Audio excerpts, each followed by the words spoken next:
Mes parents m'ont forcé à perdre du poids pour le mariage de ma sœur, mais après ma transformation, ils n'ont pas supporté mon succès. En grandissant, j'ai toujours été un enfant en surpoids. J'ai toujours été plus grand que la majorité des autres élèves de maternelle. Alors que mes camarades cherchaient encore ce qui les rendait uniques, ma taille se distinguait déjà. En vieillissant, le poids que je portais devenait de plus en plus visible. Au lycée, j'étais indéniablement en surpoids, et ma silhouette ainsi que ma corpulence me rappelaient sans cesse ma différence. L'université n'a pas été très différente. Alors que certains de mes camarades commençaient à découvrir qui ils étaient ou à explorer de nouveaux aspects d'eux-mêmes, je restais enfermé dans la même identité, en surpoids et luttant de temps à autre contre cela. Ce n'était pas facile d'être l'enfant plus grand que les autres. Cela m'exposait sans cesse aux moqueries, aux railleries et aux commentaires méchants de personnes qui ne me connaissaient pas ou ne cherchaient pas à me comprendre. En grandissant, j'ai été victime d'intimidation bien plus souvent que je ne voudrais m'en souvenir. Mes camarades de classe me taquinaient sans pitié. Leurs insultes me rongeaient, nourrissant des doutes profonds et une remise en question de moi-même qui semblait impossible à surmonter. Ils me donnaient des surnoms, faisaient des blagues cruelles, et bien souvent, j'étais la cible de leurs moqueries. J'ai toujours été mis à l'écart, comme si, d'une manière ou d'une autre, je n'étais pas digne d'affection ou de compagnie. J'étais continuellement exclu des jeux, des fêtes et des rassemblements. J'avais l'impression d'être toujours en dehors, observant les autres traverser les hauts et les bas normaux de l'enfance et de l'adolescence, mais à distance, sans pouvoir les atteindre. Ces années de harcèlement ont profondément influencé la façon dont je me percevais et dont je réagissais au monde. Je me sentais déplacé parmi les autres, alors j'ai cherché refuge dans les livres. Je me suis perdu dans la littérature, dans des histoires qui m'aidaient à échapper à mes problèmes quotidiens. Les livres ne me jugeaient pas, ils ne se moquaient pas de moi. Je suis alors devenu l'intello, et je n'aimais pas vraiment ça.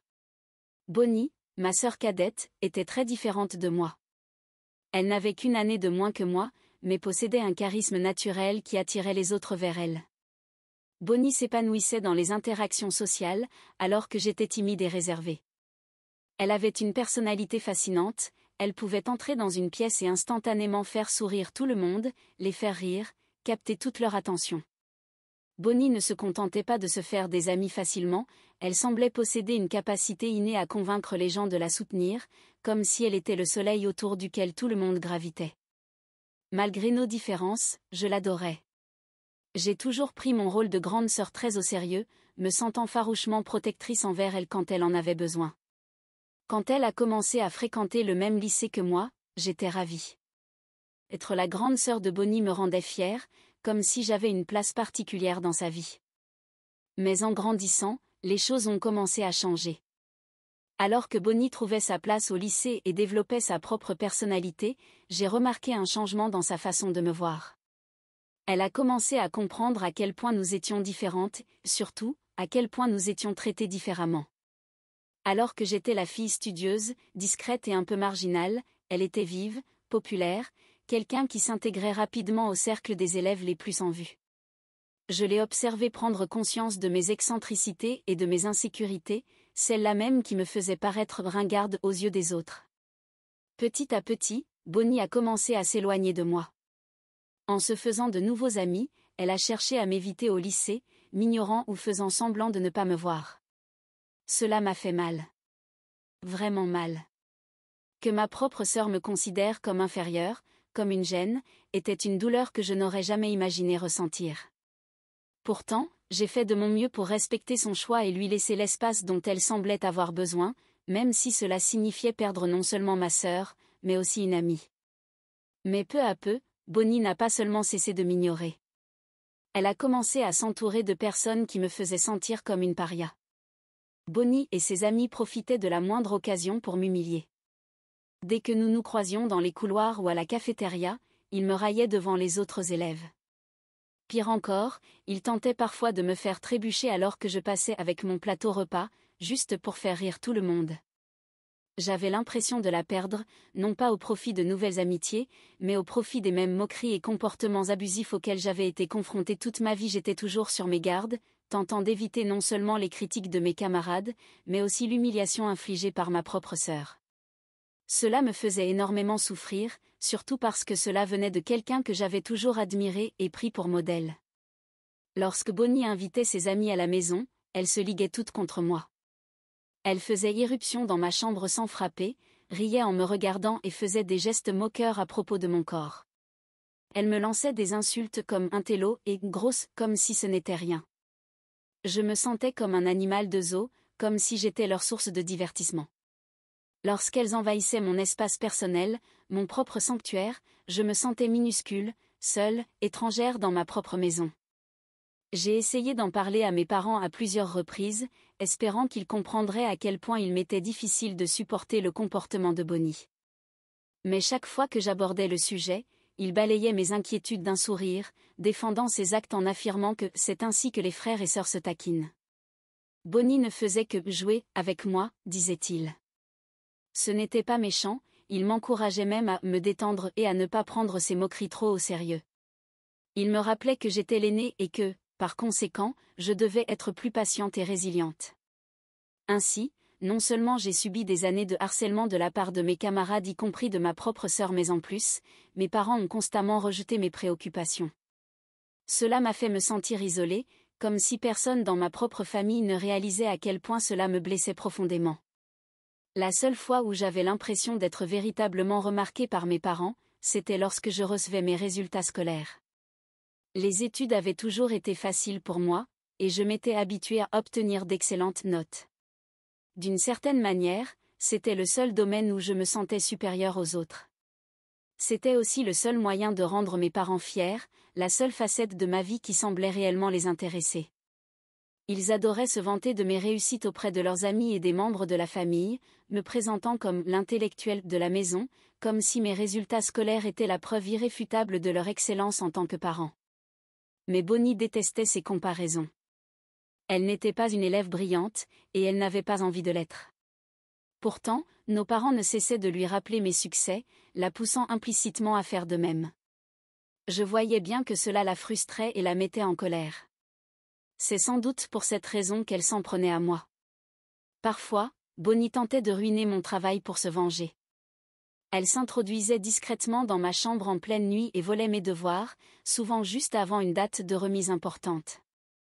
Le matin, je me réveillais pour découvrir que mon travail, parfaitement rédigé la veille, avait disparu.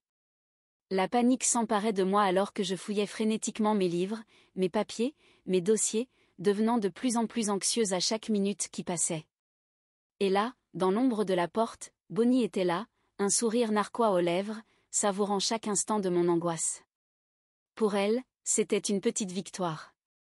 Une manière de me rappeler que je n'étais pas invincible. Elle savait à quel point mes notes comptaient pour moi, à quel point elle définissait mon estime de moi-même. J'avais investi tant d'efforts dans mes études, et elle prenait plaisir à perturber cet aspect de ma vie. Ce n'est que des années plus tard que j'ai découvert qu'elle volait mes devoirs. Une soirée, sous l'effet de l'alcool, elle l'a avoué sans détour. Avec le temps, ma relation avec Bonnie s'est adoucie, mais nous sommes encore loin d'être proches. On pourrait dire que nous avons mûri et que certaines rancœurs de notre jeunesse se sont dissipées. Toutefois, cette complicité forte que les frères et sœurs partagent souvent ne s'est jamais pleinement développée entre nous. Après l'obtention de mon diplôme, j'ai déménagé pour commencer une nouvelle vie dans une nouvelle ville, avec un travail intéressant et de nouvelles opportunités. Cela signifiait que je voyais beaucoup moins ma famille. Au fil des ans, nos échanges se sont réduits à quelques appels téléphoniques occasionnels ou de brefs messages. L'année dernière, lorsque j'ai planifié une visite estivale chez mes parents, j'étais sincèrement enthousiaste à l'idée de revoir tout le monde. Cela faisait longtemps que nous ne nous étions pas réunis en famille, et j'avais hâte de rattraper le temps perdu et de me reconnecter avec eux. Cependant, tout ne s'est pas déroulé comme prévu.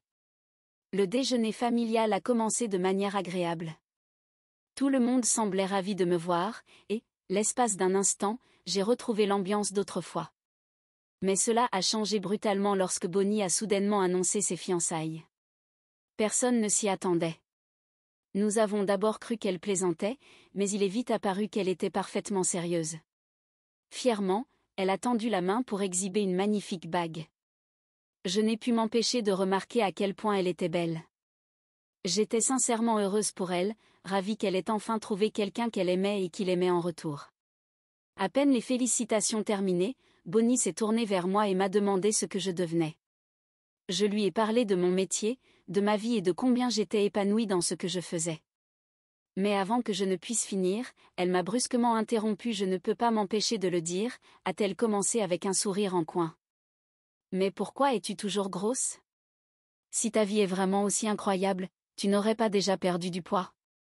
Ces paroles m'ont frappé comme une gifle, réveillant d'anciennes insécurités que je pensais avoir surmontées.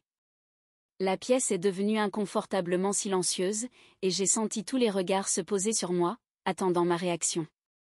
J'ai simplement haussé les épaules et tenté de rire maladroitement de son commentaire. Mais mes parents se sont immédiatement joints à elle pour me critiquer. Ils ont commencé à parler de mon poids, du fait que j'étais toujours obèse et célibataire, et ont exprimé leur inquiétude quant à la possibilité que je ne fonde jamais une famille. J'étais mortifiée de les entendre parler ainsi. Mes réussites, le travail dont j'étais fière, la vie que je m'étais construite dans une autre ville ne semblaient pas compter à leurs yeux. Tout ce qui importait pour eux, c'était mon poids et le fait que je n'avais pas ma propre famille. Alors que mes parents et ma sœur continuaient de parler de moi, leurs remarques me blessaient plus profondément que je ne l'aurais imaginé. J'avais passé des années à me découvrir, à gagner en confiance et en liberté, mais à cet instant, je me suis sentie redevenir cette adolescente nerveuse et maladroite, anxieuse d'obtenir l'acceptation et l'approbation de ma famille. Mes parents ont ensuite applaudi Bonnie d'être fiancée avant moi et ont exprimé leur fierté pour elle. Pour eux, j'étais l'enfant inférieur, réussi mais jamais assez. Ce qui devait être une réunion de famille heureuse s'est transformé en un douloureux rappel des blessures du passé. À ce moment-là, je me suis sentie plus que jamais comme une étrangère. Bonnie ne s'est pas arrêtée là. Elle a continué à poser des questions indiscrètes. Alors, quand est-ce que tu vas te marier? Tu as au moins un copain? Elle se moquait ouvertement de moi devant tout le monde en mettant ma vie amoureuse en avant. Mes parents ont rapidement pris le relais, approuvant Bonnie et insistant sur le fait qu'il était grand temps que je trouve quelqu'un, avant qu'il ne soit trop tard. Ils ont souligné que Bonnie, bien que plus jeune, était en train de s'installer, tandis que moi, l'aînée, je perdais mon temps à travailler. J'ai tenté de leur expliquer que j'aimais ma vie telle qu'elle était, que mon travail et ma liberté m'apportaient une réelle satisfaction. Mon métier me payait bien, je le trouvais enrichissant, et pourquoi aurais-je besoin d'un mari ou d'un enfant pour être heureuse? Je suis contente comme je suis, leur ai-je dit. Mais mes mots ne semblaient pas avoir d'effet. Ma mère, surtout, avait l'air méprisante. Elle m'a regardé d'un air tranchant avant de me lancer. À quoi ça sert de gagner autant d'argent si tu n'as personne à qui rentrer le soir? C'était comme si elle ne pouvait pas concevoir qu'un bonheur puisse exister en dehors du mariage ou de la famille. Assise là, j'ai ressenti ce même sentiment d'être incomprise, que mes choix de vie étaient rejetés. C'était ma famille, ceux qui étaient censés me connaître mieux que quiconque. Pourtant, ils semblaient préoccupés par une définition du bonheur qui n'était pas la mienne. J'étais rentrée chez moi en quête de chaleur et de connexion, mais je n'avais trouvé que jugement et moquerie. Bonnie a alors souri en coin et a ajouté « J'espère au moins que tu viendras avec quelqu'un à mon mariage. » Elle a éclaté de rire et a poursuivi « Je n'ai pas envie que les gens pensent que ma sœur est une vieille femme misérable et seule alors que moi, je me marie. » Ces paroles m'ont transpercée, j'ai simplement secoué la tête et lui ai assuré que j'essaierais. C'est à ce moment-là que mes parents ont repris la parole, d'un ton neutre mais tranchant. Le mariage de Bonnie est dans presque un an. Même si tu ne trouves pas de partenaire d'ici là, tu pourrais au moins essayer de perdre du poids et d'être plus présentable pour son mariage.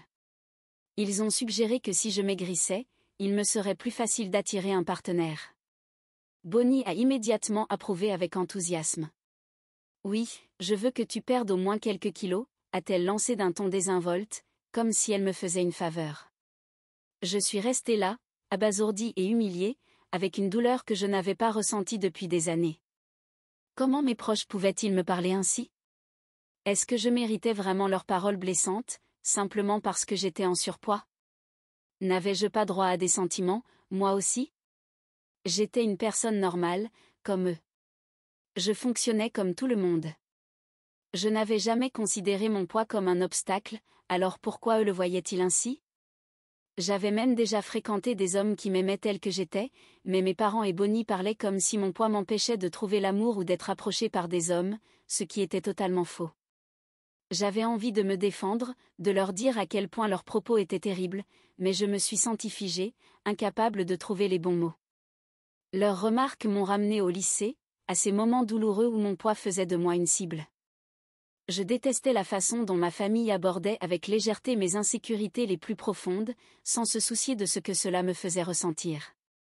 Alors, je suis restée assise là, retenant ma douleur, et j'ai laissé la conversation dériver sur un autre sujet. Quand je suis rentrée de mon voyage chez ma famille, je me suis forcée à perdre du poids avec une détermination que je ne me connaissais pas. Au début, c'était pour prouver quelque chose à ma famille. Mais peu à peu, cela est devenu quelque chose de bien plus personnel. J'ai rejoint une salle de sport, suivi un régime strict et même engagé un coach personnel. Mon coach a été une véritable bouée de sauvetage. Ayant elle-même vécu une transformation, passant du surpoids à un poids sain, elle savait exactement comment m'accompagner avec un programme conçu spécialement pour moi. Elle a mis en place une routine adaptée à mes objectifs et m'a encouragée à chaque étape, me rappelant de faire preuve de bienveillance envers moi-même lorsque je trébuchais.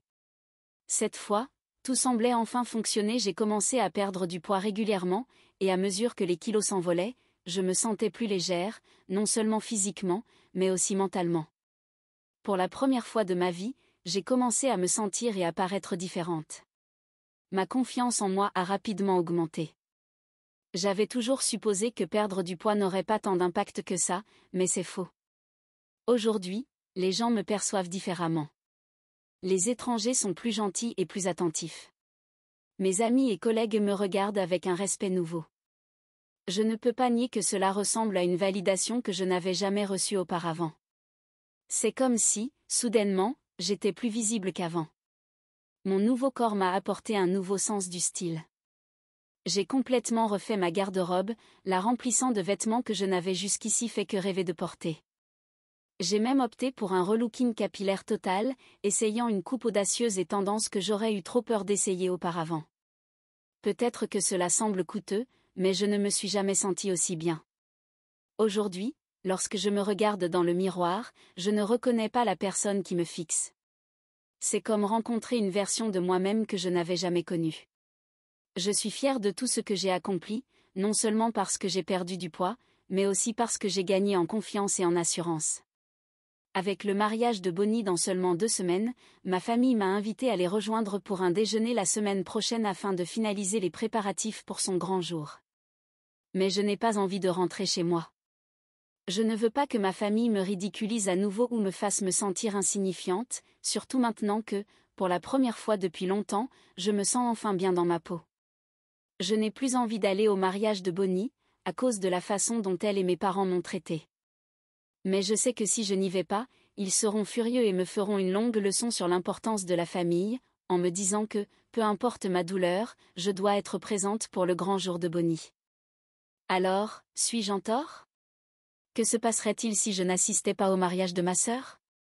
Mise à jour 1. Waouh, je suis submergée par toutes vos réactions. Certaines de vos suggestions sont vraiment hilarantes. Je n'arrive pas à croire que vous m'encouragez à me pointer au mariage et à semer la pagaille, maintenant que j'ai tant perdu de poids. Grandir en tant qu'enfant en surpoids a eu un impact négatif sur mon estime de moi, notamment sur la façon dont je me percevais. J'ai longtemps lutté contre le doute de moi-même, persuadée que je n'étais pas à la hauteur des autres.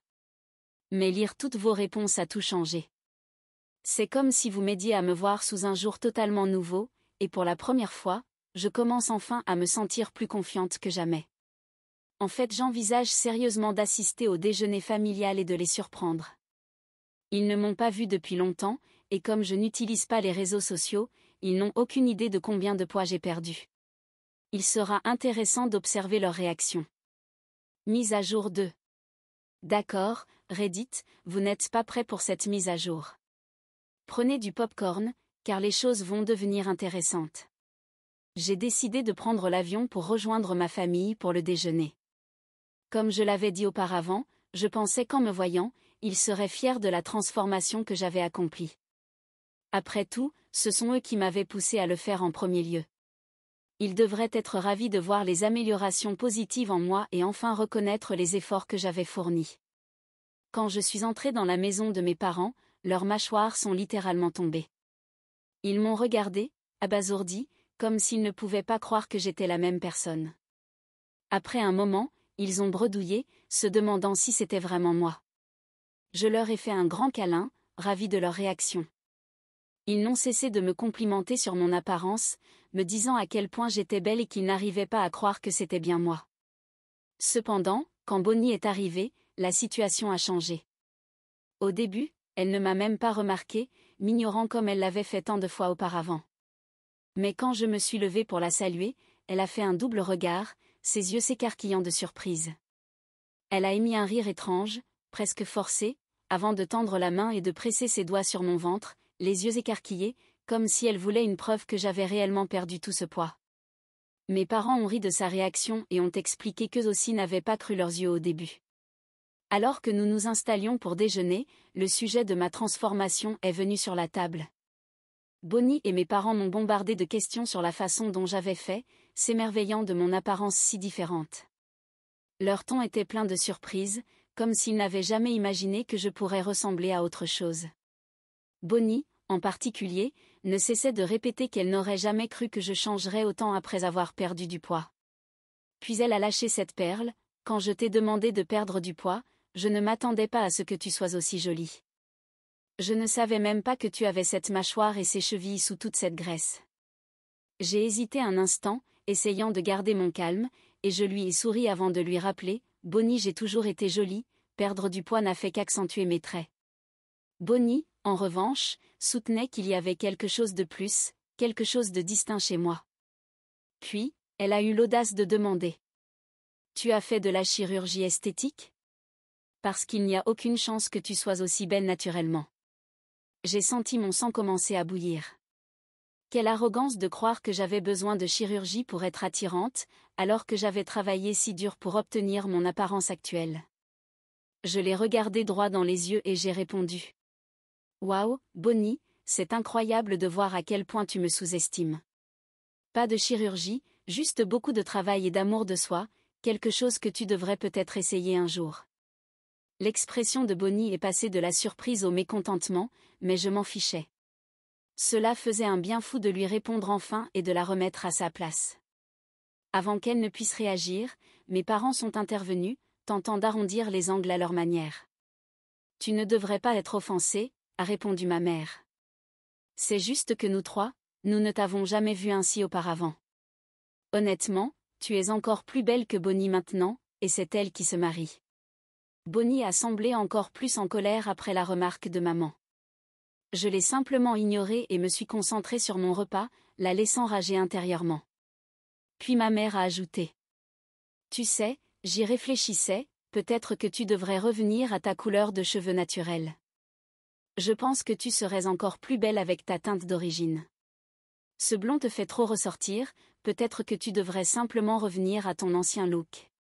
Bonnie et mon père ont immédiatement approuvé. Mon père a ajouté: Bonnie a toujours été la blonde de la famille, et toi la brune, donc ce serait une bonne idée que tu retrouves ta couleur naturelle. Ça te permettrait de ressembler davantage à toi-même. En entendant leurs remarques, j'ai été stupéfaite. J'ai soudainement eu l'impression qu'ils s'étaient ligués contre moi, essayant de me rabaisser. Mon coiffeur m'avait suggéré de passer au blond parce que cela s'accordait mieux avec mon teint et ma carnation. Cela n'avait rien à voir avec une tentative d'éclipser ou de surpasser ma sœur. Je pouvais comprendre pourquoi Bonnie était jalouse de moi. Je suis jolie maintenant, mais je ne comprenais pas pourquoi mes parents étaient si mécontents. C'était comme s'ils voulaient me transformer à nouveau en celle que j'étais, alors même qu'ils avaient voulu que je sois plus acceptable pour le mariage de leur précieuse fille. Mais maintenant que je l'étais, ils ne pouvaient pas accepter ce que j'étais devenue. Au lieu de reconnaître mes progrès, ils cherchaient à me rabaisser. J'ai fini par questionner mes parents: Quel est votre problème ? Pourquoi je ne pourrais pas être blonde moi aussi ? Est-ce que ma sœur possède cette couleur ou quoi ? J'ai marqué une pause, agacée. Non, elle ne la possède pas. Je peux être blonde ou brune, c'est mon choix. Pourquoi est-ce que ça vous importe autant ? Je ne comprenais pas pourquoi ils étaient obsédés par l'idée que je retrouve mon apparence d'avant, comme si mon apparence devait forcément correspondre à celle que j'avais. Ma mère a soufflé d'exaspération et a prétendu que j'essayais intentionnellement de saboter le mariage de Bonnie en cherchant à me démarquer avec mon apparence. Bonnie a enchaîné, avec ta perte de poids, tu vas déjà attirer tous les regards. Alors est-ce que tu as vraiment besoin de prendre aussi ma couleur de cheveux? Mon père, comme d'habitude, a pris leur parti et m'a reproché d'être compliqué sans raison. En tant que sœur de Bonnie, tu devrais être plus conciliante, athée. Je n'en croyais pas mes oreilles. Il ne s'agissait pas de voler quoi que ce soit. Il s'agissait simplement d'avoir la liberté de faire ce qui me rendait heureuse. Mais au lieu de me soutenir, ils étaient uniquement préoccupés par le fait que cela pourrait mettre Bonnie mal. Vous savez quoi? J'en ai fini avec tout ça, ai-je murmuré, les mots brûlant en quittant mes lèvres. Vous êtes tous tellement enfermés dans votre propre négativité que vous êtes incapables d'accepter que j'ai changé. La vérité, c'est que j'ai toujours été géniale telle que j'étais, mais aucun de vous ne l'a jamais vue. Et maintenant, même après avoir perdu du poids, ce n'est toujours pas assez pour vous. Peu importe ce que je fais, ce n'est jamais suffisant. J'ai pris un moment pour assimiler ce que je venais de dire. Il me fixait simplement, et peu importait. J'en avais fini avec le fait de me retenir. Puisque vous avez tous tant de choses à dire sur moi, je pense qu'il est temps que je vous donne aussi quelques conseils non sollicités, comme vous aimez tant m'en donner. Je me suis d'abord tournée vers ma mère, sentant les mots bouillonner en moi comme une vague prête à se déchaîner. Maman, j'ai vraiment du mal avec la peau flasque autour de tes yeux. Et tes lèvres, elles tombent d'un côté quand tu ris. Je ne peux pas m'empêcher de remarquer toutes tes dents de travers, et honnêtement, c'est juste dégoûtant. Je lui ai laissé une seconde pour encaisser avant de me tourner vers mon père. Papa, ai-je dit d'une voix ferme. Tu es chauve. Tu n'as vraiment aucun droit de faire des remarques sur les cheveux ou la couleur de cheveux de qui que ce soit. Comment peux-tu critiquer l'apparence de quelqu'un alors que tu n'es même pas capable de garder une chevelure complète? J'ai vu son visage se figer, mais je n'avais pas encore terminé. Enfin, je me suis tournée vers Bonnie. Et toi, ne me parle plus jamais de haut. Entre nous deux, j'ai toujours été la plus belle. Mais maintenant, avec tout le poids que j'ai perdu, tu as l'air encore plus grosse que moi. Regarde-moi ces bras potelés. Le visage de Bonnie a viré au rouge de honte, et elle semblait au bord des larmes. J'ai alors levé mon verre, bu mon verre d'un trait et suis sortie avec un sourire en coin, laissant tout le monde sous le choc, figé dans l'étonnement. J'avais enfin dit tout ce que j'avais à dire. Je n'arrivais pas à croire que ces mots étaient sortis de ma bouche, mais je ne les regrettais pas une seule seconde. Ils méritaient d'être humiliés, après des années de critiques. Après le déjeuner, j'ai pris un vol directement pour rentrer chez moi. Je ne voulais pas rester et assister au mariage de Bonnie. Depuis, mon téléphone est submergé de messages vocaux et de textos de mes parents et de Bonnie. Ils n'arrêtent pas de m'appeler irrespectueuse et vulgaire à cause de la façon dont je leur ai parlé et parce que je suis simplement partie. Maman insiste même pour que je prenne un vol de retour afin d'assister au mariage de Bonnie, car cela ne donnerait pas une bonne image auprès de sa belle famille si je n'y étais pas. Mise à jour 3. J'ai finalement décidé de ne pas assister au mariage de Bonnie, grâce à toutes vos suggestions. Au lieu de rentrer chez moi pour y assister, j'ai choisi de me faire plaisir et de m'offrir un séjour improvisé dans un hôtel 5 étoiles. Honnêtement, c'était l'une des meilleures décisions que j'ai prises depuis longtemps.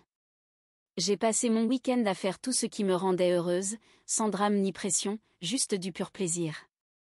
Je me suis offert une journée au spa, j'ai regardé en boucle mes séries préférées et j'ai même visité des endroits de la ville que j'avais envie de voir depuis longtemps. J'ai également bloqué mes proches pour qu'ils ne puissent plus me contacter. Je suis fatiguée d'être maltraitée par eux et je veux éviter tout leur poison et leur drame. En ce moment, ma priorité absolue est de prendre soin de moi. Merci d'avoir suivi mon histoire. Si vous ne vous êtes pas encore abonné, faites-le et activez la cloche de notification pour rester informé des histoires réelles et choquantes qui se passent autour de vous.